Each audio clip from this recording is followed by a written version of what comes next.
J'ai de très bonnes nouvelles pour vous ce matin, à travers la parole de Dieu. Vous savez, le thème d'aujourd'hui, c'est ce que tu as. Dans la foulée, il y a des gens qui n'ont pas entendu. Le thème d'aujourd'hui, c'est ce que tu as. Donc, prenons 2 Rois, chapitre 4, à partir du verset 1. Alors, une femme d'entre les femmes des fils des prophètes cria à Élisée en disant, ton serviteur, mon mari, est mort. Et tu sais que ton serviteur craignait l'Éternel. Or, le créancier est venu pour prendre mes 2 enfants et en faire de ses esclaves. Verset 2. Élisée lui dit, que puis-je faire pour toi? Dis-moi, qu'as-tu à la maison? Elle répondit, ta servante n'a rien du tout à la maison qu'un vase d'huile. On va s'arrêter à ça. Répète avec moi le thème de ce message, ce que tu as. Je voudrais vous dire avec beaucoup de vigueur, et je voudrais que chacun de nous intègre cela de façon définitive. Il faut que vous et moi nous comprenions que le manque absolu n'existe dans la vie de personne. Je reprends. Le manque absolu n'existe dans la vie de personne. En d'autres termes, vous ne rencontrerez pas un être humain en vie, un être humain vivant qui manque de tout de façon absolue. Par conséquent, le manque absolu n'existe pas. Tous ceux et celles qui, confrontés à certaines circonstances, ne cessent de dire qu'ils n'ont rien, en fait, ils sont victimes d'un abus en ce qui concerne le fonctionnement de leur mentalité. Parce que le manque absolu, en réalité, n'existant pas, reste une impression. C'est une impression. On a l'impression qu'on manque de tout. C'est une tendance presque naturelle. On manque de tout. Écoutez-moi très bien. La vie ne peut pas tout te prendre. La mort, les circonstances, les épreuves, aussi longtemps que tu es en vie, rien ne peut tout te prendre.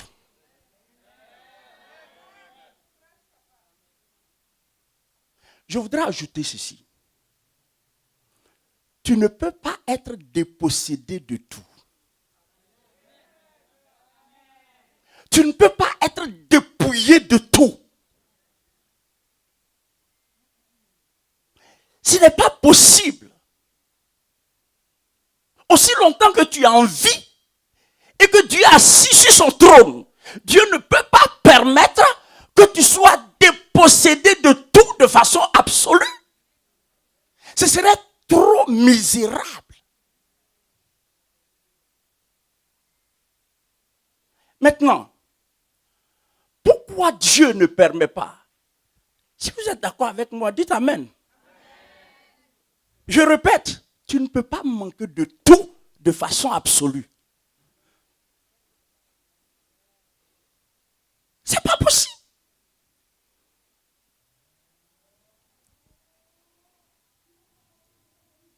Pourquoi Dieu ne permet pas que nous manquions de tout? Parce qu'en réalité, quand tu as tout perdu, il y a quelque chose qui te reste. Et ce quelque chose qui te reste, c'est ce que tu as. Et ce que tu as contient ce que tu auras.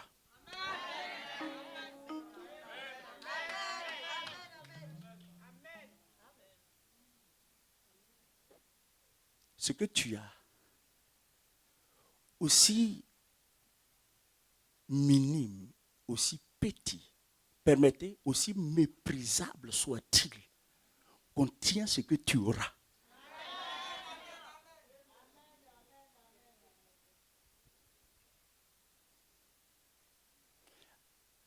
En d'autres termes, c'est dans la valorisation de ce que tu as que tu obtiendras ce que tu cherches.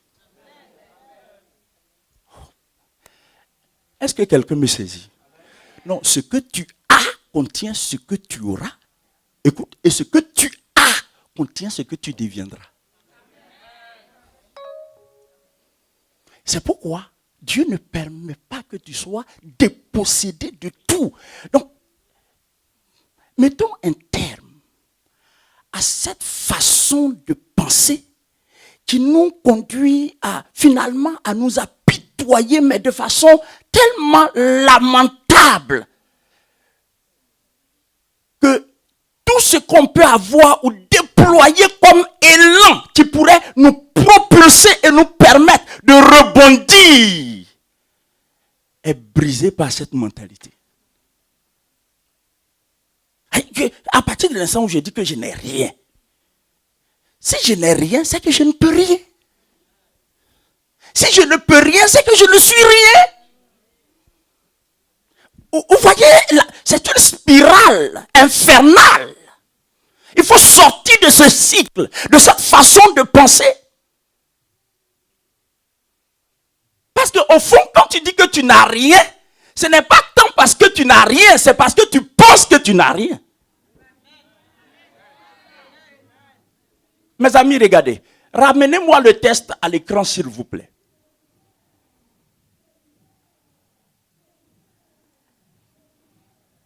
Regardez. Une femme d'entre les femmes des fils des prophètes cria à l'Éternel, à Élisée, en disant, ton serviteur, mon mari est mort. Elle n'a plus son mari. Mais le fait de ne pas avoir son mari ne veut pas dire que tu as tout perdu. Même un orphelin n'a pas tout perdu.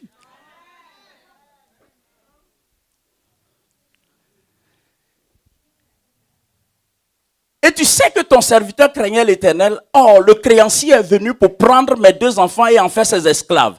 Le verset suivant. Élisée lui dit, que puis-je faire pour toi? Dis-moi, qu'as-tu à la maison? Dis-moi, qu'as-tu à la maison? Premièrement, Élisée, en posant la question de cette façon, savait que personne ne peut manquer de rien. Enfin, que personne ne peut manquer de tout. Que personne ne peut manquer de tout. Ce serait maladroit qu'Élisée, s'adressant à une femme, qui plus est à une veuve, qu'est-ce que tu as? Qu'as-tu à la maison? Qu'as-tu à la maison? Il était convaincu en lui-même que cette femme a quelque chose. Parce que tout le monde a quelque chose. Peu importe, veuve, orphelin, peu importe, tu es au chômage, peu importe ta situation, tu as quelque chose. Dis avec moi, j'ai quelque chose. Chers amis, là c'est tellement sérieux cette affaire. Parce que le diable éprouve du plaisir à nous pousser dans l'apitoiement. À nous pousser dans des lamentations inutiles. Et puis on marche la tête comme ça, on est courbé. Tellement on a pitié de nous-mêmes. Avec tout ce que cela comporte comme corollaire. Parce qu'après, de la pitié, tu vas commencer à envier les autres. Et tu ne fais pas attention, tu vas virer dans la sorcellerie. Tu vas virer dans la sorcellerie. À force parce que tu te vois tellement malheureux. Et les autres heureux que tu vas chercher à comprendre. Mais pourquoi ils sont heureux, moi je suis malheureux. Et non seulement tu t'apitoies sur toi-même. Tu te condamnes. Tu envies les autres, mais tu vas juger Dieu. Le Seigneur m'a envoyé ce matin. Et j'en ai la conviction. Et je suis convaincu qu'au sortir de ce culte, il y a une vie qui sera bouleversée. Il y a une vie qui sera bouleversée. Il y a une mentalité qui sera renversée. Et définitivement définitivement, il va s'installer en toi un changement radical. Je n'en ai aucun doute. Je crois cela. Mes amis, tu ne peux pas ne pas avoir quelque chose. Regardez cette femme. Comme beaucoup de personnes, Élisée lui dit, dis-moi, qu'as-tu à la maison? Et considérons ensemble sa réponse. Considérons ensemble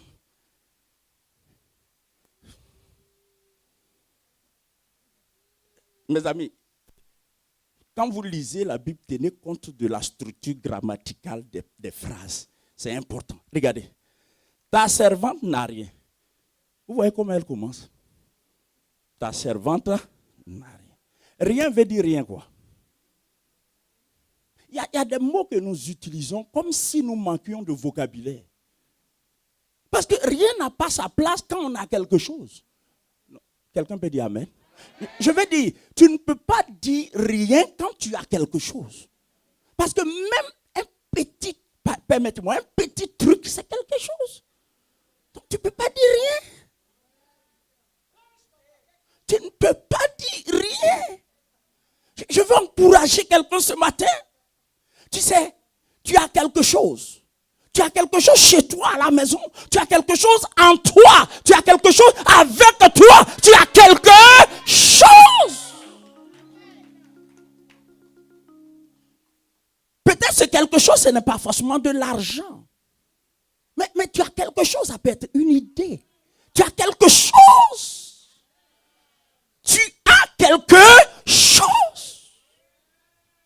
Si tu n'as rien de façon absolue, tu ne vis plus.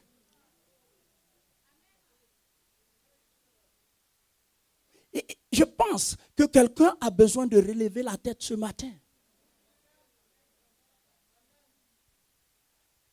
Ta servante n'a rien. Et puis elle insiste quoi. N'a rien du tout. Bon, après, la phrase ne devrait pas avoir une suite. Ou bien? Là, tu t'arrêtes, tu mets point final. Et puis maintenant, tu laisses à Élisée le choix de sa réaction.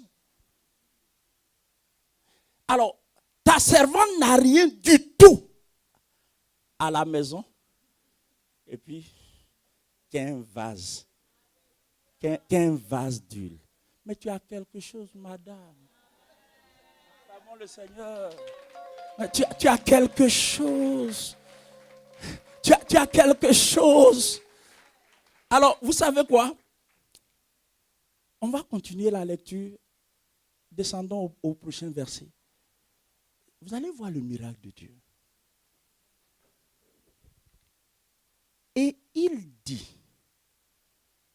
va demander au dehors des vases chez tous tes voisins. Remarquez ceci. La femme lui dit, au final, elle lui dit, je n'ai qu'un vase. Et ce qui est impressionnant, Élisée ne lui dit pas, va chercher un peu d'huile, va chercher un peu de farine, va chercher un peu de blé, mais va chercher des vases pour compléter ce que tu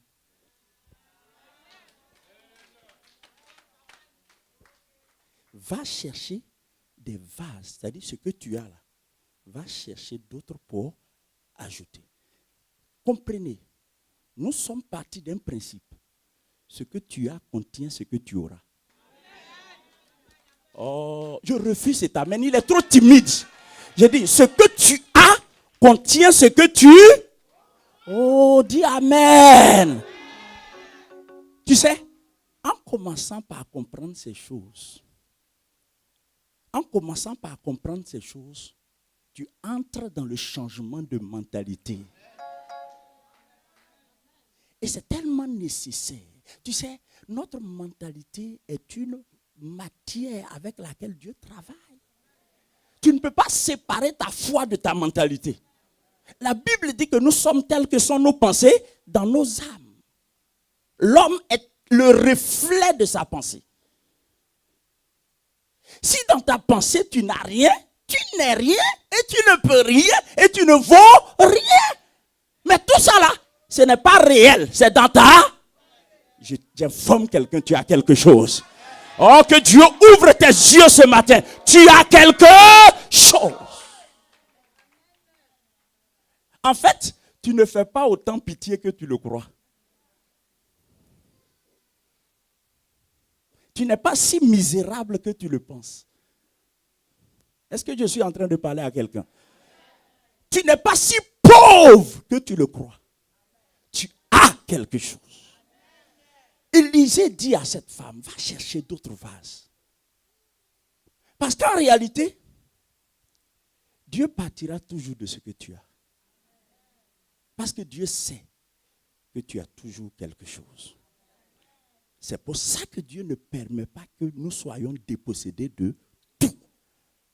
Parce que quand ta saison viendra et que Dieu se décidera de te visiter, Dieu va utiliser. Dieu va utiliser ce que tu as. C'est pourquoi ne permets pas au diable de te convaincre que tu n'as rien. Si tu permets au diable de s'aimer en toi la pensée que tu n'as rien, il va te conduire à une autre étape, tu n'es rien.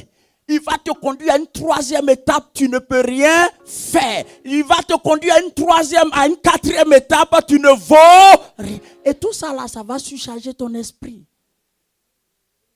Ça va surcharger ton esprit.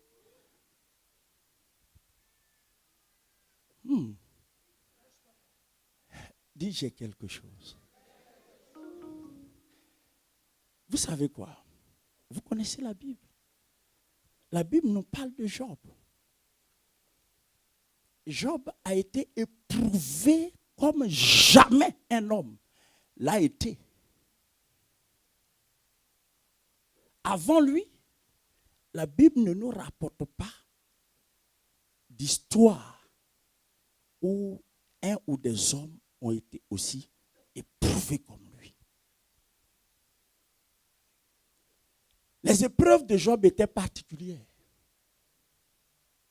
Il a perdu ses biens, son bétail compris. Il a perdu ses enfants. Il a perdu sa santé. Il a perdu sa femme. Sa femme n'était pas morte, mais elle l'a quitté.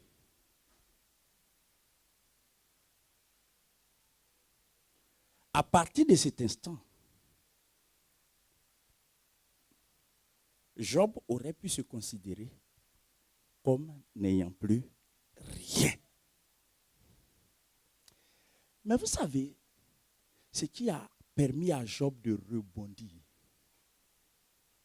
je voudrais avec beaucoup de joie te dire que Job avait perdu ses biens, ses enfants, sa santé, son bétail, sa femme, mais il n'avait pas perdu sa foi.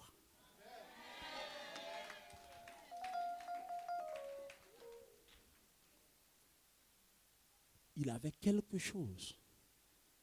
Il avait sa foi et il avait ce qu'il savait de Dieu. Est-ce que quelqu'un m'écoute? Tu vois, on a toujours quelque chose. Il avait ce qu'il savait de Dieu. Il y a quelqu'un qui ne comprend pas. Vous négligez ces choses. Vous savez quoi? La vie peut te prendre beaucoup de choses, mais la vie ne peut pas te prendre ta foi.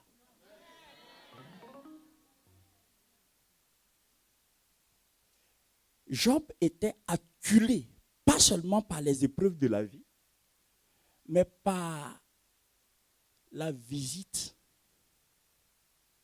inconséquente de ses amis. Par des propos non édifiants de ses amis.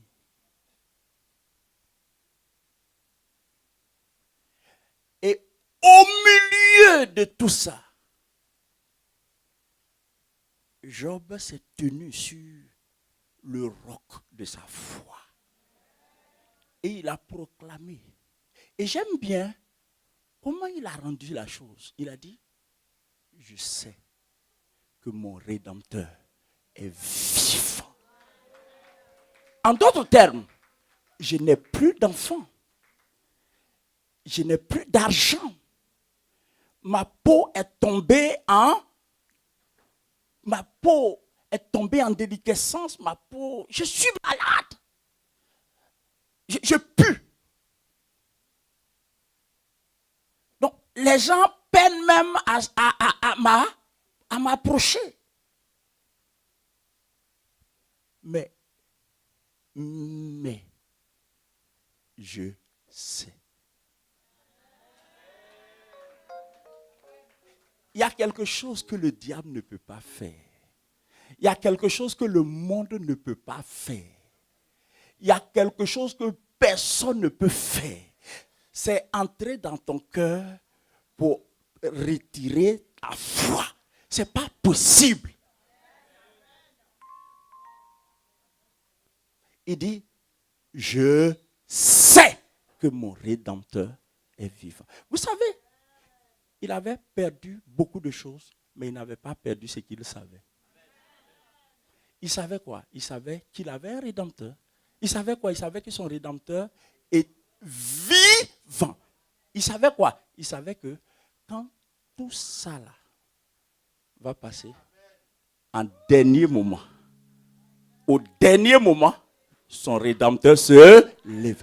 Donc il savait que dans tout ce qu'il était en train de traverser, un avait le dernier mot, c'était son Rédempteur. Je dis, tu as quelque chose. Tu as quelque chose.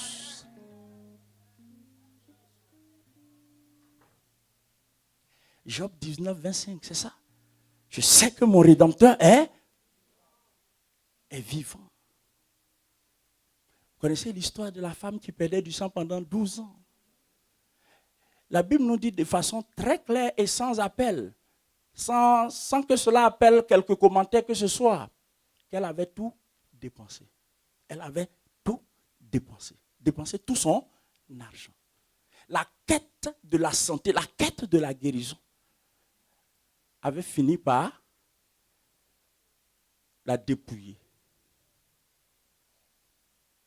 Non seulement elle avait tout dépensé, mais elle avait vu tous les médecins compétents d'alors. Cette femme, cependant, avait quelque chose. Elle avait son rêve, son espoir, l'espérance qu'un jour, elle sera guérie.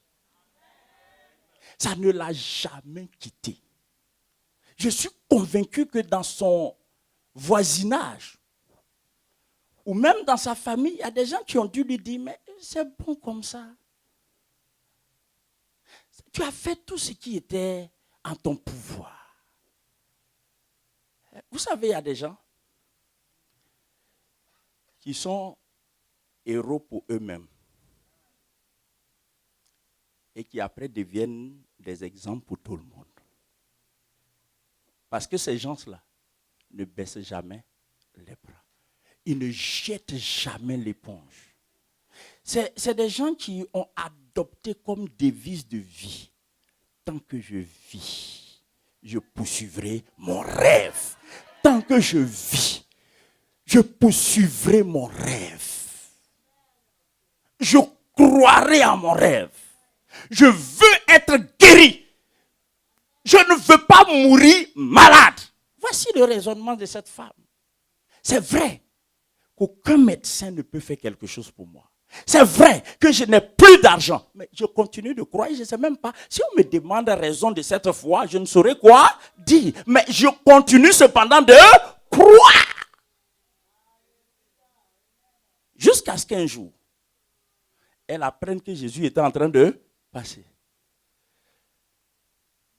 Qu'est-ce qu'elle a fait?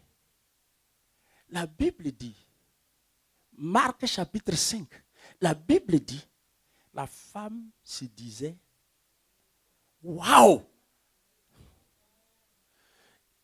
J'appelle ça monologue édifiant. C'est-à-dire, tu ne parles à personne, mais tu te parles à toi-même. Elle parlait à elle-même. Et elle disait à elle-même, tu sais quoi, femme, tu as consulté beaucoup de médecins. Mais lui, là seulement, si tu arrives à le toucher, tu seras.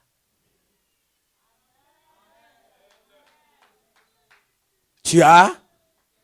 Oh, tu ne comprends pas. Tu as quelque chose. Tu as quelque chose. Il faut que tes yeux s'ouvrent. Parce que, vous savez, le sentiment de misère, l'apitoiement sur soi, ce sont des choses qui ferment nos yeux sur ce que nous pouvons faire et sur ce que nous avons. Ce sont des choses qui finalement étouffent nos élans et détruisent toute initiative qu'on peut prendre. Pourquoi jettes-tu l'éponge? Pourquoi t'assois-tu croisant les bras, attendant la mort? Pourquoi? Pourquoi penses-tu que ton sort est définitivement réglé? Pourquoi? Sur quelle base? Pourquoi?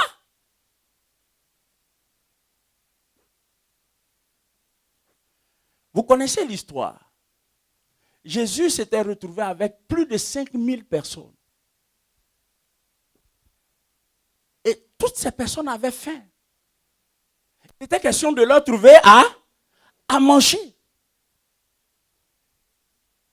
Et vous savez comment les disciples ont raisonné? Nous n'avons... c'est la même façon de parler. Nous n'avons que,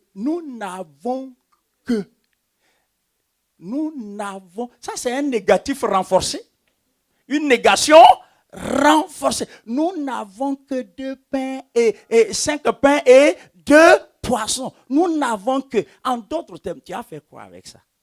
C'est ce que ça veut dire en fait. Tu vas faire quoi avec ça? Avec tout ce monde qu'on voit là. Tu as fait quoi? C'est-à-dire, nous n'avons que là. C'est comparé à tous ceux qui sont là. Mais écoutez très bien. Je répète encore. Ce que tu veux avoir est contenu dans ce que tu as.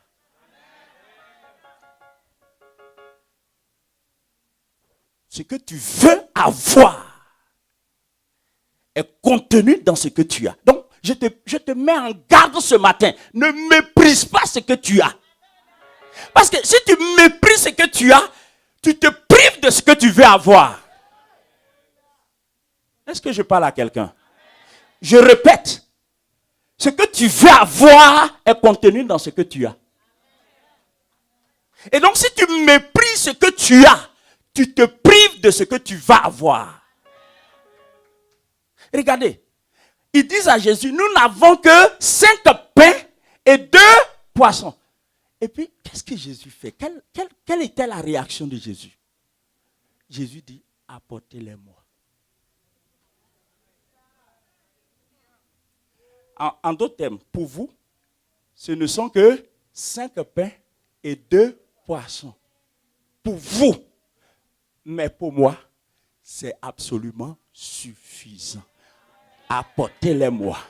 Mes amis, bon, prenons Matthieu, chapitre 14.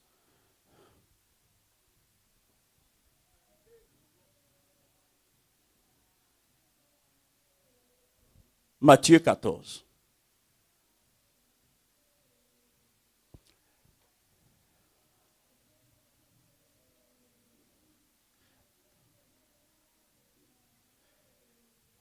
À partir du verset 13, pour faire bref. À partir du verset 13, s'il vous plaît. À cette nouvelle, Jésus partit de là dans une barque pour se retirer à l'écart dans un lieu désert. Et la foule l'ayant su, sortit des villes et le suivit à pied. On continue. Quand il sortit de la barque, il vit une grande foule et fut ému de compassion pour elle. Et il guérit les malades. Le soir étant venu, les disciples s'approchèrent de lui et dirent, ce lieu est désert et l'heure est déjà avancée. Renvoie la foule afin qu'elle aille dans les villages pour s'acheter des vivres. Jésus leur répondit, ils n'ont pas besoin de s'en aller, donnez-leur vous-même à manger. Rassurez-vous d'une chose, Dieu ne te demandera pas ce que tu n'es pas capable de faire. Jamais. De la même façon qu'Élisée, quand la femme a exposé son besoin, Élisée a dit à la femme, qu'as-tu à la maison? Élisée était porte-voix de Dieu. Il voyait les choses du point de vue de Dieu. Élisée ne pouvait pas demander à cette femme ce qu'elle n'était pas capable de faire. Avant Élisée, Dieu avait envoyé Élie auprès d'une veuve, la veuve de Sarepta. Et quand Élie arrive, et Dieu dit ceci à Élie. Dieu lui dit, va, j'ai ordonné à une veuve. Vous voyez ça? Sauf que la veuve n'avait rien entendu. Vous savez, moi, je le dis assez souvent, bénissons Dieu parce que le Dieu que nous adorons n'est pas muet. Dieu parle. Il suffit que tu prêtes attention. Dieu n'est pas bavard, mais il parle. Dieu parle. En fait, vous pourriez ne l'avoir pas réalisé. Mais Dieu avait parlé à cette femme, mais elle n'avait rien entendu. La Bible dit, Dieu dit, j'ai ordonné à une veuve. C'était à quelle veuve? C'est la même veuve. Je lève la main droite et je prie ce matin que tes oreilles spirituelles soient débouchées, que ta sensibilité soit libérée et que chaque fois que Dieu te parlera, tu entendes Dieu te parler, que ce soit en songe ou en réalité, en éveil, que Dieu, la parole de Dieu ne te parvienne pas sans que tu l'entendes. Dis Amen. Dis je reçois. Oh, Dieu parle. Dieu dit à Élie, Dieu informe Élie, que j'ai dit à une femme, j'ai ordonné à une femme de te nourrir. Maintenant, Élie, sur cette parole, se dirige vers cette femme. Quand Élie arrive, bonjour madame. Bonjour monsieur. Femme, est-ce que tu peux me donner à boire? La femme dit, C'était 3 ans et demi de sécheresse et de famine. Et la femme dit ceci, un raisonnement vraiment bidon. Mais bidon. Ce n'est pas un mépris pour cette femme. Parce que regardez, elle a dit à Élie, je n'ai rien. Hein. Ce que j'ai là, je n'ai rien. Ce que j'ai, je n'ai rien. Ce que j'ai. Ça, c'est nous, ça. Je n'ai rien, ce que j'ai. Dès lors que tu commences par je n'ai rien, ce que j'ai, c'est que ce que tu as ne vaut rien à tes yeux. Et ça, c'est dangereux. Parce que ce que tu as là, c'est à partir de ça que Dieu va te donner ce que tu dois avoir. Oh, est-ce que je suis en train de dire quelque chose de sensé à quelqu'un? Je suis en train de dire à quelqu'un que quand tu dis tu n'as rien, tu méprises ce que Dieu va utiliser pour te bénir. Je n'ai rien. Mais ce que j'ai, je vais préparer ça. Et mon fils et moi, suivez très bien, c'est écrit. Mon fils et moi, nous mangerons et nous mourrons. Mais puisque tu sais que tu vas manger ça, et puis après tu vas mourir, donne ça à celui qui y arrive là. Parce que dans tous les cas, que tu manges, que tu ne manges pas, tu vas mourir. Alors pourquoi tu veux manger? Donne-lui ça. Tu es convaincu que tu vas mourir. Donne à quelqu'un qui est convaincu qu'il veut vivre.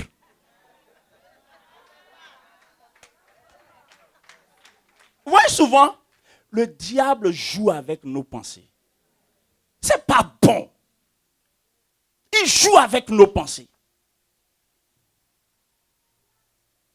Le diable aime ça. Et rien ne l'effraie sur ce plan-là. Le diable est, pardonnez-moi, il est culotté. Il est vraiment culotté. Même à Jésus. Il dit à Jésus, ces pierres-là, il faut les transformer en pain. Il regarde Jésus, parce qu'il venait de jeûner 40 jours. Il dit, transforme ces pierres en pain. Jésus le regarde, Jésus lui dit, mais tu sais quoi? L'homme ne se nourrira pas seulement de pain. Tu vas me tromper avec pain. Parce que tu as trompé le premier homme avec manger. Moi aussi, tu veux me tromper avec manger. Ce qui a marché avec le premier homme ne marchera pas avec moi. Moi, je suis le dernier. Alléluia. Je suis le dernier Adam. Ce qui a fonctionné avec le premier ne fonctionnera pas avec moi. Lui, il a échoué dans sa mission. Je suis venu restaurer l'humanité. Je n'échouerai pas. Alléluia. Tu veux me donner ce que j'ai déjà. Et regardez.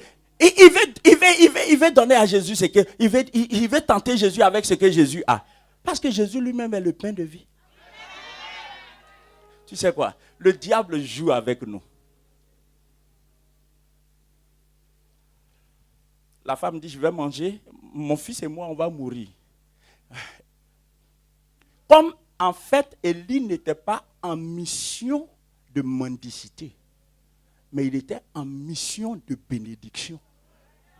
Dieu l'avait envoyé, non pas pour mendier son pain, mais pour bénir cette femme. Parce que plus tard, Jésus dira, il y avait plusieurs veuves à Sarepta. Mais c'est vers cette veuve que Dieu a envoyé Élie. Parce que Dieu voulait sortir cette veuve de la crise.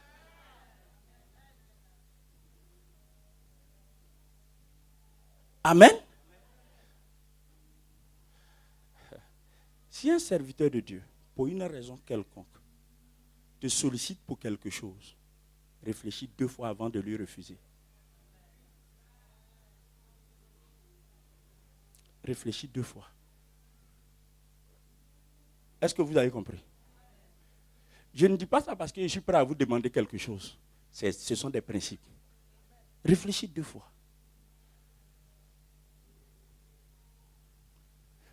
Parce que bien souvent, ce que l'homme de Dieu te demande là n'est rien d'autre que le moyen par lequel tu vas être béni. Sinon, d'un certain point de vue, c'est absurde en temps de famine de surcroît d'aller s'adresser à une veuve. Ça fait 2 éléments qui devraient dissuader Élie de demander quoi que ce soit à cette femme. Famine, veuve. Mais vous savez, Ésaïe 55 dit, les voies de Dieu ne sont pas nos voies. Faites très attention. Tu connais Dieu, personne n'en disconvient. Mais est-ce que tu connais les voies de Dieu? Les voies de Dieu, c'est différent de... Connaître Dieu, connaître ses voies, c'est différent. Tu peux connaître Dieu, tu es sauvé. Mais connaître les voies de Dieu, c'est savoir marcher avec Dieu. C'est-à-dire connaître les manières de faire de Dieu. Les manières d'agir. Dieu a ses manières d'agir, quelquefois qui déroutent notre logique, qui renversent notre mode de raisonnement. Comment tu peux aller t'adresser à une veuve en pleine famine et lui demander, donne-moi à boire. Et puis après, et regardez ce qu'Élie lui a dit. J'ai compris, madame, mais ce qui est là, prépare. Et puis quand tu prépares, sers-moi d'abord. Je mange et après, ton fils et toi, vous allez manger. Si c'était toi, je suis sûr, si c'était toi, tu vas fermer les yeux et tu vas dire, faux prophète, sors de ma maison au nom de Jésus. Oui! Tu vas le traiter d'escroc. Parce que ça, c'est le raisonnement typique d'un escroc.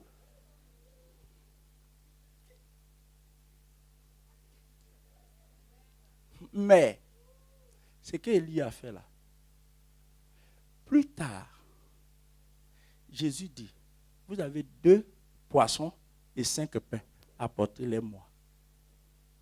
Aïe! Écoutez, quand il prend, les disciples méprisaient les 5 pains et les 2 poissons. Mais quand ils ont dit, nous n'avons que 5 pains et 2 poissons, Jésus leur dit, apportez-les-moi. Maintenant, suivez très bien. Qu'est-ce que Jésus va faire?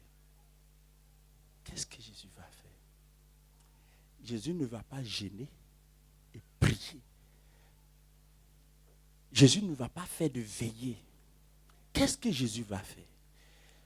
Matthieu 14, regardez. Au verset 18, apportez-les-moi. En fait, lui, la différence entre Dieu et nous, c'est que Dieu a du respect pour ce que nous avons. C'est-à-dire, ce que tu as et tu méprises, Dieu respecte ça. Vous connaissez le texte dans la Bible qui dit, ne méprisez pas les faibles commencements, les commencements timides. C'est-à-dire quelqu'un est en train de faire quelque chose et puis tu dis ça, c'est quoi? J'ai appris que l'un des grands propriétaires d'une des grandes parfumeries au monde a commencé son commerce par la vente à la sauvette dans les rues, comme les gens le font, Montmartre, Champs-Élysées, Tour Eiffel, comme ça. Et aujourd'hui, ils ne vendent plus à la sauvette. C'est dans les grands magasins. En fait, souvent quand vous parcourez les rues de Paris, vous voyez, je ne sais pas si c'est des Asiatiques dans tous les cas, qui vendent les bouteilles d'eau là. Ils ont des glaçons, ils mettent dans des seaux et ils mettent les bouteilles d'eau. Ils savent qu'en plein été, les gens ont soif. Puis ils vendent les mêmes bouteilles d'eau là. Ils ne sont pas nés ici. Ils viennent de loin pour faire ça. Mais le fait est que celui qui fait ça aujourd'hui, il va faire ça demain, il va faire ça après-demain. Et le mois prochain, l'année prochaine, on ne le trouvera plus là. C'est un autre qu'on va trouver. Parce que celui qui faisait ça là, il a déjà ouvert sa boutique.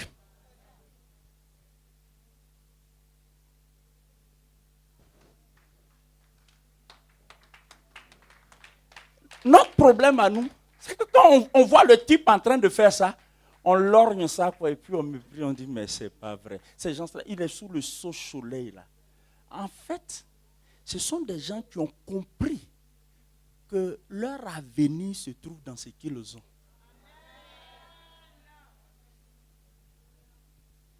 C'est dangereux de croire que ton avenir est dans ce que tu n'as pas et que tu auras. C'est un piège. Que Dieu t'en délivre. Que Dieu m'en délivre. Ton avenir n'est pas dans ce que tu n'as pas. Ton avenir n'est pas dans ce que tu n'as pas. Ton avenir est dans ce que tu as. Pose-toi la question. Qu'est-ce que j'ai? Qu'est-ce que j'ai? Alors, verset 19.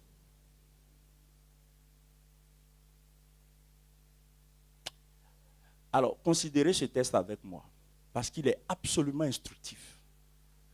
Là, il s'agit de l'exemple qui se dégage de l'attitude de Jésus face à ce que ses disciples méprisaient. Il fit asseoir la foule prit les 5 pains et les 2 poissons. Dis avec moi, il était au sérieux. Il n'y avait rien de complaisant dans ça. Il était très au sérieux. C'est pourquoi il a commencé de façon solennelle. Il a commencé par faire asseoir les gens. En les faisant asseoir, il était en train de susciter en eux l'appétit. Vous allez manger bientôt, asseyez-vous. Asseyez-vous. Et puis ses disciples, je les imagine en train de discuter entre eux. Qu'est-ce qu'il est en train de faire? C'est-à-dire que lui, là, avec lui, on aura tout vu, quoi. Est-ce qu'il sait ce qu'il a en main? Il a juste 5 pains et 2 poissons, quoi. Et il fait asseoir les gens. Faut pas, on va nous lapider ici. Il n'est pas en train de susciter un faux espoir. J'ai la joie de dire à quelqu'un que Jésus n'est pas un démagogue. J'ai la joie de dire à quelqu'un que Jésus n'est pas un politicien. J'ai la joie de dire à quelqu'un que Jésus est Dieu. Jésus ne peut pas être l'auteur d'un faux espoir. Il ne peut pas susciter un faux espoir. Quand il dit qu'il peut, c'est qu'il peut. Il fait asseoir, prit les 5 pains, les 2 poissons, et levant les yeux vers le ciel. C'est sur ça que je veux m'attarder. Levant les yeux vers le ciel. Qu'est-ce qu'il a fait? Pourquoi vous me faites ça? Qu'est-ce qu'il a fait? Non, mais dites ensemble, dites, qu'est-ce qu'il a fait? Vous savez rendre grâce, c'est ce que ça veut dire. Dis merci. Ce n'est pas une cérémonie. Ce n'est pas un rituel. Il a pris les 5 pains et les 2 poissons. Il a dit, Père, je te remercie pour ça. My God. Il dit, je te remercie pour ça. Ce n'est pas d'autres pains.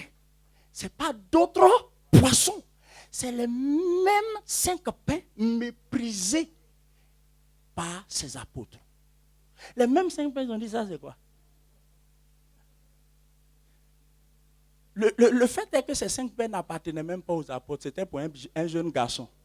C'était le goûter des jeunes hommes. Sa maman n'était pas venue aussi.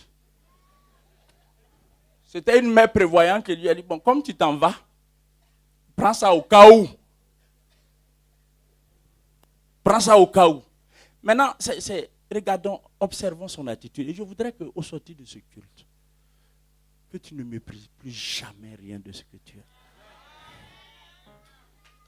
Ne méprise plus jamais rien de ce que tu as.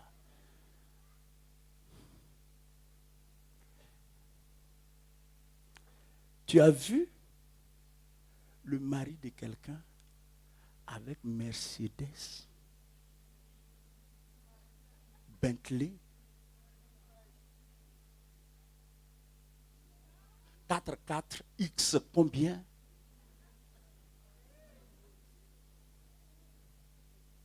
Tu as vu l'enfant de quelqu'un, on dit il est 3 fois ingénieur. 3 fois ingénieur. 3 fois docteur. Il est très précoce, très intelligent.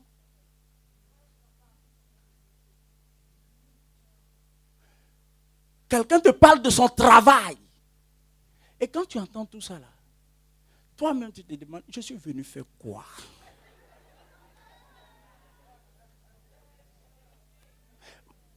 Ça dit, tu as pitié de toi et puis tu as pitié de Dieu même. Oui, tu as honte même de dire que tu es chrétien. Je suis venu faire quoi? Tu sais, tu as 1000 lieues. Tu es très loin de comprendre et d'imaginer ce que Dieu est capable de faire avec ce que tu as.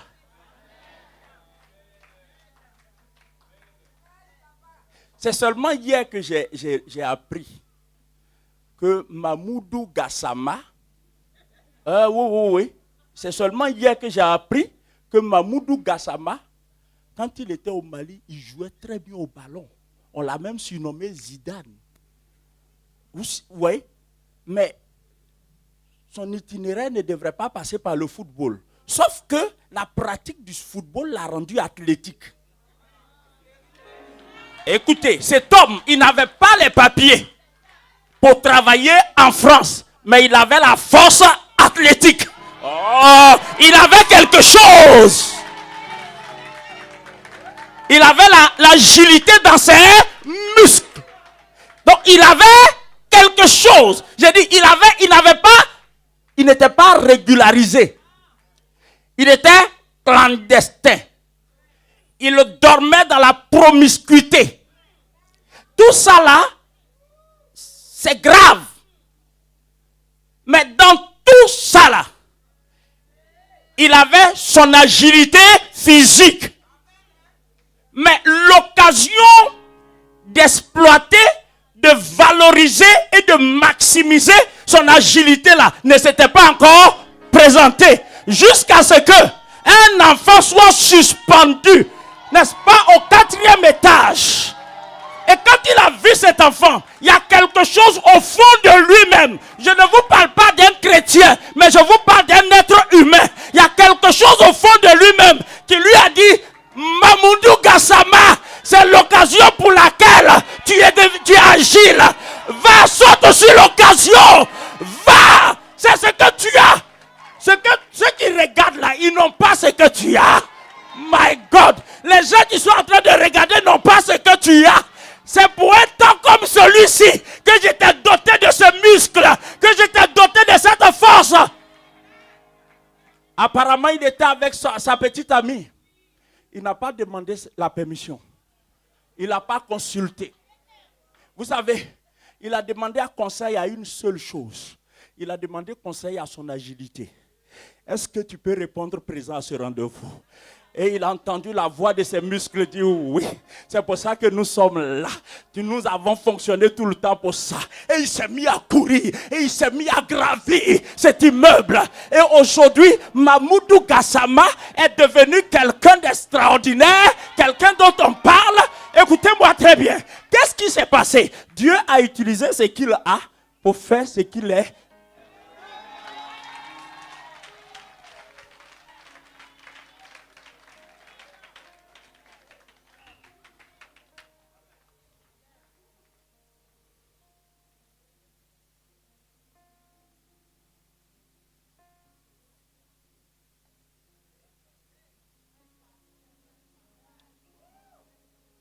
Je vais être témoin du changement de Dieu que Dieu va provoquer dans ta vie. Je vais être témoin du bouleversement positif que Dieu va introduire dans ton histoire. Quelqu'un peut dire Amen. Je veux assister à ça. Et je veux que tu assistes à mon changement, à ma transformation. Quelqu'un peut dire Amen. Et je suis convaincu, j'annonce à quelqu'un que le changement n'est pas loin. Parce que Dieu commence par le changement de mentalité. Quand ta mentalité change, ton histoire va suivre. Ton histoire va suivre. Ta destinée va suivre. Est-ce que je peux obtenir un amen conséquent?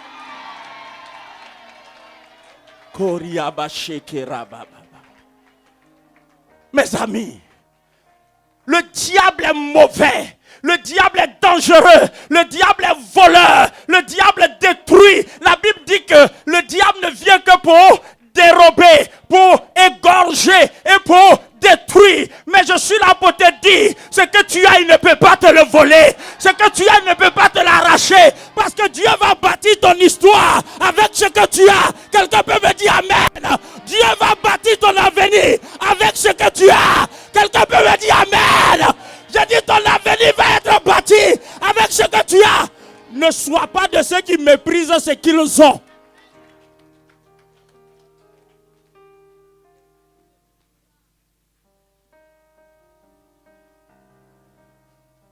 Mes amis, vous et moi, nous sommes... On ne peut même pas imaginer ce que Dieu est capable de faire avec ce que nous avons.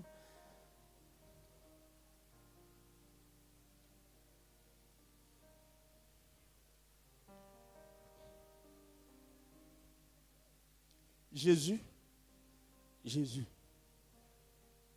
le créateur de toutes choses. Et vous savez, waouh, le Seigneur me dit de te dire que ce que tu as a du potentiel.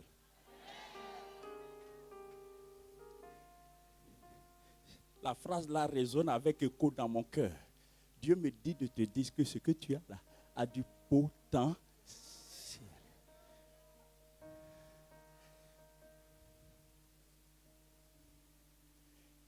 Vous savez,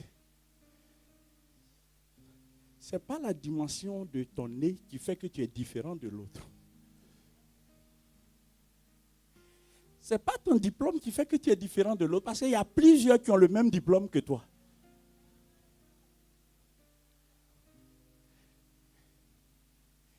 Ce n'est pas ta taille qui fait que tu es différent de l'autre. Il y a plein qui partagent la même taille que toi. Tu vois, quand tu vas dans les magasins d'habits, si c'est 42, tu es dans 42, il y a plein de 42. C'est une série. Tu appartiens à une série. Donc, sur ce plan-là, tu n'es pas... Tu sais ce qui fait que tu es unique? C'est que ce que tu as que les autres n'ont pas.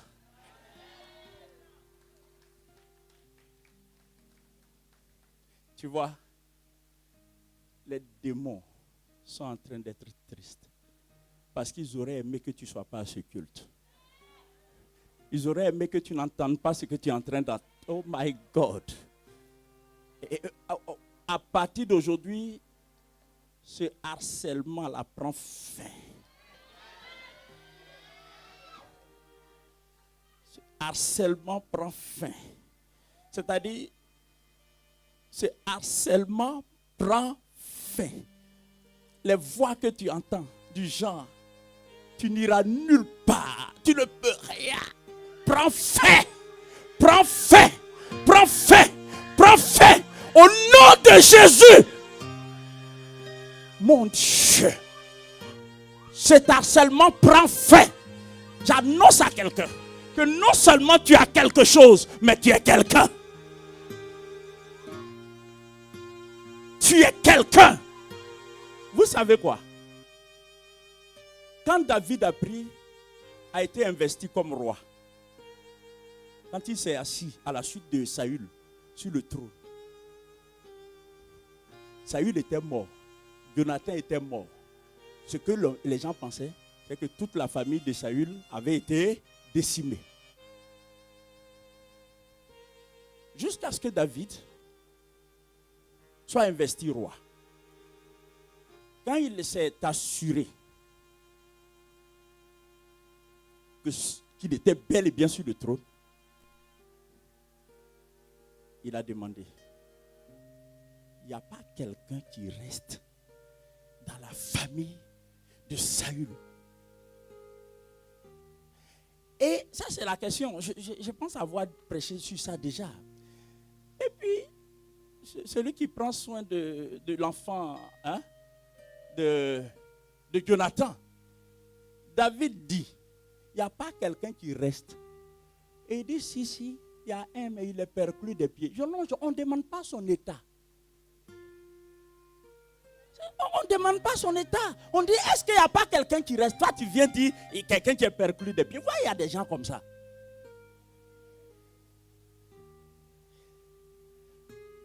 Nous sommes au 17 juin. Je prophétise qu'avant la fin de ce mois de juin, ton bienfaiteur arrive sur son chemin.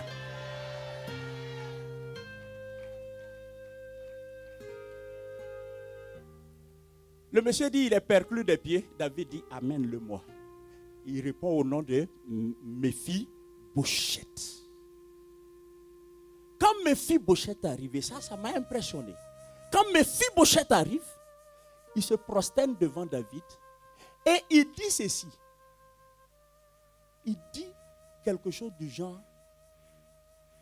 qu'est-ce qu'un chien mort comme moi a pu faire? Un chien mort. Un chien mort. En fait, Méphi-Bosheth avait tout perdu. Le trône, son grand-père, son père, ses cousins, tout ce qui était de la famille de Saül. Il avait perdu tous ses parents. Mais il y avait quelque chose qui lui restait dont il n'était même pas conscient. Mon Dieu. Mon Dieu. Oh Jésus. Écoutez très bien. Il n'avait plus rien. Il était même en exil. David a dit allez le chercher. Et quand il arrive, il se considère comme un chien mort. Mais en fait, ce Méphi-Bosheth avait quelque chose. Vous savez ce qu'il avait? Il avait l'héritage de l'alliance que son père a contractée. Il avait l'héritage de l'alliance que son père avait contractée avec David.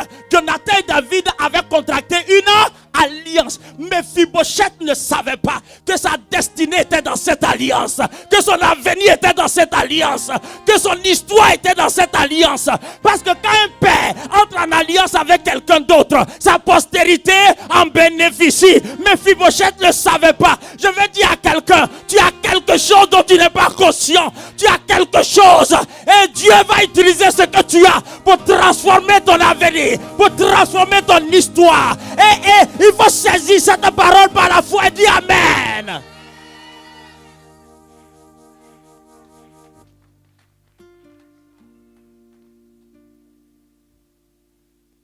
Tu as quelque chose. Tu as quelque chose. Oh Dieu. Arrière de toi, Satan. Arrière de toi, ces démons qui viennent suggérer à ton esprit que tu n'es rien, que tu n'as rien, que tu n'arriveras nulle part. Arrière de toi, je veux dire à quelqu'un, tu as quelque chose. Tu as quelque chose. Tu as ta foi. Tu as ce que tu sais de ton Dieu. Tiens-toi ferme sur ce que tu as. Garde ce que tu as. Paul a dit à Timothée, demeure dans les choses que tu as apprises. Garde ce que tu as. Tu as quelque chose.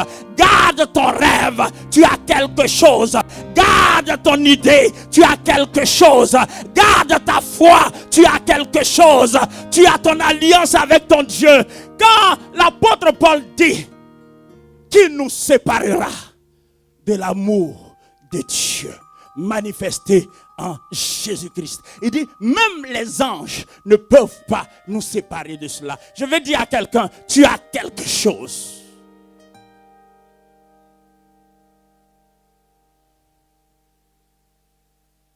Ce que tu as contient ton avenir. Ce que tu as contient ton devenir. Ce que tu as contient ton histoire. Tu as quelque chose. Je veux juste conclure en te disant ceci. Ce que tu as, que Dieu va utiliser, écoute-moi très bien.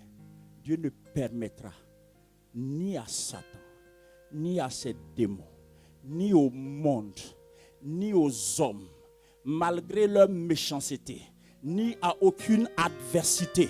Dieu ne permettra à aucune opposition à ta vie. Dieu ne permettra à personne. Dieu lui-même, écoutez très bien, Dieu lui-même va sécuriser ce que tu as. Parce que Dieu sait que si tu perds ce que tu as, il a perdu ce qu'il peut utiliser.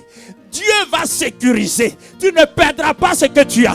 Dieu va utiliser ce que tu as. Aucune circonstance ne t'arrachera ce que tu as. Aucune situation ne t'arrachera ce que tu as. Vérifie très bien. Considère ton histoire. Donne à Dieu l'occasion de t'ouvrir les yeux. Et regarde-toi toi-même. Quand nous finissons ce culte, va et arrive chez toi et mets-toi devant le miroir et dis à toi-même, tu n'es pas si pauvre que tu le croyais. Tu n'es pas si misérable que tu le croyais. Tu n'es pas dépouillé. Tu n'es pas dépossédé. Tu as quelque chose. Je vais dire à quelqu'un ce matin, ce que tu as n'est rien à tes yeux, mais ta richesse s'y trouve.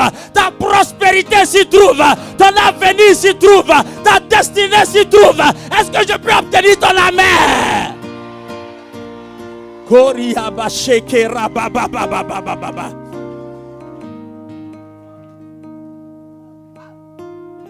Laisse-les mépriser ce qu'ils ont. Laisse-les mépriser ce qu'ils ont. Mais toi, ne méprise pas ce que tu as. Mes amis, c'est plutôt nécessaire que vous suiviez ici. Votre destinée ne se joue pas là-bas.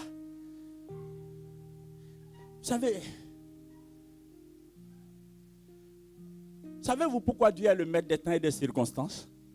Pour que les circonstances ne puissent faire que ce que Dieu permet. Devrais-je ajouter, pour que les circonstances ne puissent pas faire ce que Dieu n'a pas permis. Dieu a dit à Satan, tu peux toucher à Job. mais tu ne touches pas à sa vie. Dans ma Bible, il est écrit que Dieu a imposé une limite à la mer. Chaque fois qu'il y a un tsunami, c'est que Dieu l'a voulu. C'est cruel, c'est dur, mais ça relève de la souveraineté de Dieu. Parce que Dieu a imposé une limite à la mer. Dieu a imposé une limite à la mort. Dieu a imposé une limite à la maladie. Je veux dire, tu peux être malade de quelque manière que ce soit. Sur l'échelle de gravité, tu peux être à 100%. Mais tant que tu respires encore, tu as quelque chose.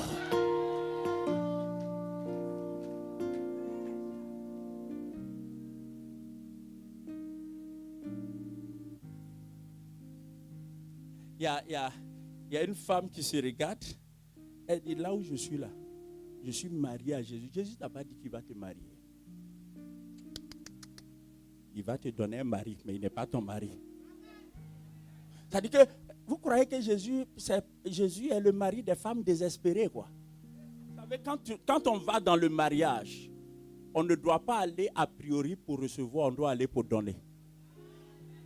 C'est pour ça que les malades psychologiques ne sont pas bien pour être mariés, homme comme femme. Quand quelqu'un est trop en attente, c'est un danger. Il faut qu'il résolve ses attentes avant d'aller dans le mariage. Sinon, il va les mains tendues. Et 2 mois après, il va dire, moi je croyais qu'il allait me faire ça, je croyais qu'elle allait me faire ça. Mais pourquoi tu ne crois jamais que tu allais lui faire ça?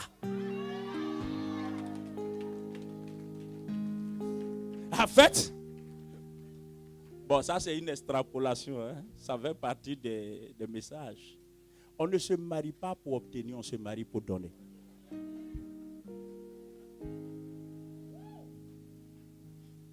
Je n'ai pas eu les amens que c'est...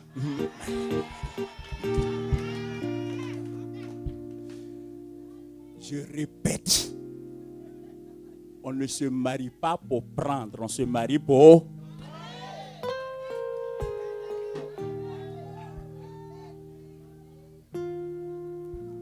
Si un homme épouse une femme sanguesue, vous connaissez, c'est une bête, hein? Cette bête, une fois qu'elle s'accroche à toi, ce n'est pas pour te donner quelque chose, hein, c'est pour prendre. Et il y a des femmes sanguesues. Ok, en fait, l'idée est la suivante, et je termine là. Il y a une femme. Le diable est mauvais. En fait, le diable voulait t'éviter cette prophétie-là.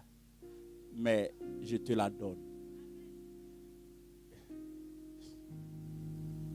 Tous les démons,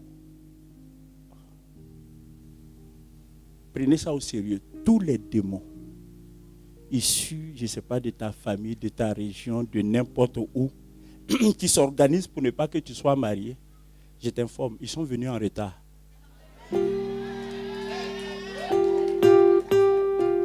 Tu sais pourquoi? Parce que la promesse de ton mariage est déjà là. Et eux là, ils sont dans la gesticulation. Ils sont venus en retard. Cette parole est pour une femme. Je t'annonce ton mariage. J'ai dit, je t'annonce ton mariage. Tu vas te marier en bonne et due forme. Parce que tu sais quoi? Le temps qui passe ne peut pas détruire la promesse de Dieu pour toi. Il y a une sœur, très honnêtement, et je m'excuse, je m'en veux d'avoir pensé ça il fut un temps. C'est une sœur que je ne suis pas la seule à la connaître, quelques personnes ici la connaissent. Elle n'est pas de notre mission. Elle a quitté l'Afrique, elle est venue. Mais c'est... Je voudrais avoir les termes appropriés pour ne pas que mes propos soient méprisants. C'est le genre de personne qu'on ne regarde pas, quoi. C'est-à-dire, physiquement, elle ne répond à rien. elle ne correspond pas à grand-chose, physiquement. C'est-à-dire,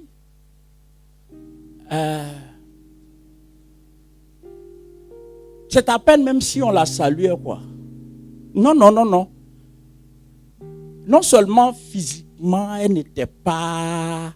Elle ne répond pas aux critères habituels, voilà. Aux critères de beauté habituels, voilà, on va dire. Sinon, c'est Dieu qui l'a créée. Elle a son charme, sa beauté. Et certainement, vous savez, il y a des gens qui extérieurement ne présentent pas bien, mais qui ont une belle âme. Malheureusement, nous épousons l'apparence au lieu d'épouser l'âme. Tandis qu'une fois entré dans le foyer, ce n'est plus l'apparence. C'est l'âme qui va fonctionner. Et l'âme nous dégoûte pendant que l'apparence nous réjouit. Et puis on dit, l'apparence c'est quoi? C'est pas l'œil là, c'est pas les yeux. C'est juste qu'il y a de beaux yeux, mais on ne mange pas ça. Bon, cette sœur là, elle est venue en France. Elle est membre d'une certaine communauté. Et puis il y avait un frère. Hein? Maman aimait connaître cette soeur, mais je ne dirai pas son nom. Il y avait un frère. Bien quoi? De nationalité française.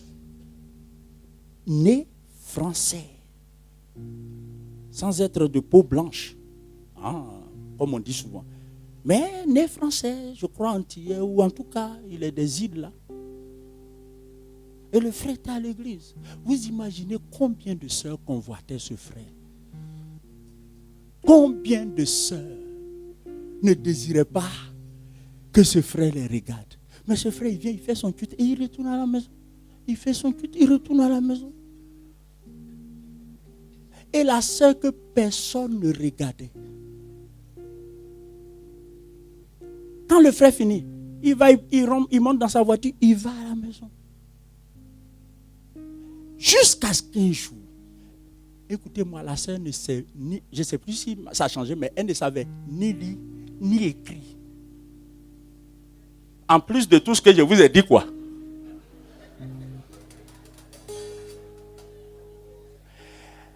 Et ce frère a regardé parmi toutes les sœurs de l'église. Il allait voir les officiels de l'église. Il dit, lui là, s'il n'épouse pas cette sœur-là, il ne va jamais se marier. Quand on a annoncé à la sœur même dit, est-ce qu'il a bien? Est-ce qu'il m'a bien regardé?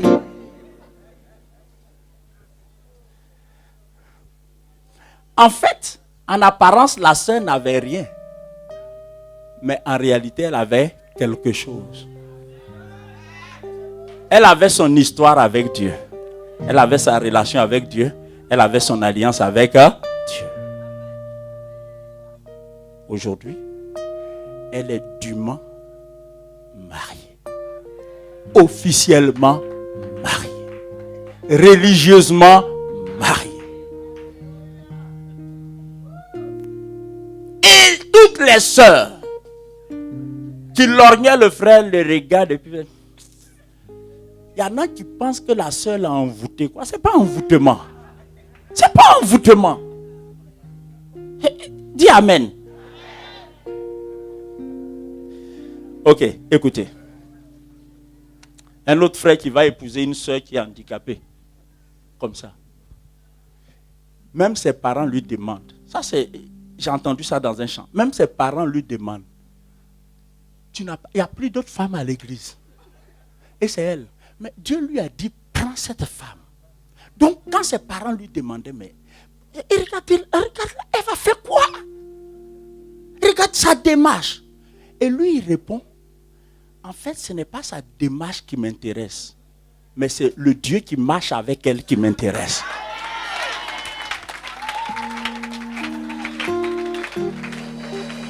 Les autres regardent à sa démarche, mais lui, il regardait au Dieu qui marchait avec elle. Il a épousé. L'histoire dit qu'il a épousé cette femme. Contre vents et marées, il a épousé cette femme. Dans son état. Elle a pris grossesse. Dans son état. À la maternité, elle a accouché. Mais il a attendu dans la salle d'attente. Tout le monde sort. Toutes les femmes qui étaient en travail ont accouché. Elles sortent. Il ne voit pas sa femme. Jusqu'à une certaine heure, il voit une femme sortir. Droite. Rayonnante. Il regarde. Il voit le visage de sa femme, mais pas sa forme. Il voit que de par le visage, c'est sa femme. Mais de par sa forme là, c'est pas sa femme. Et puis elle dit, chérie, c'est moi. En fait, quand elle était en travail pour accoucher, Dieu était en travail pour l'opérer.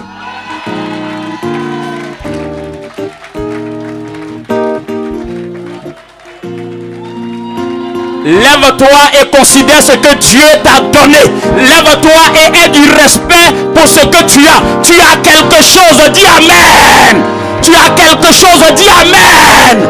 Lève-toi et bénis Dieu maintenant. Lèvons les deux mains et bénissons notre Dieu pour ce que nous avons. Prions le Seigneur.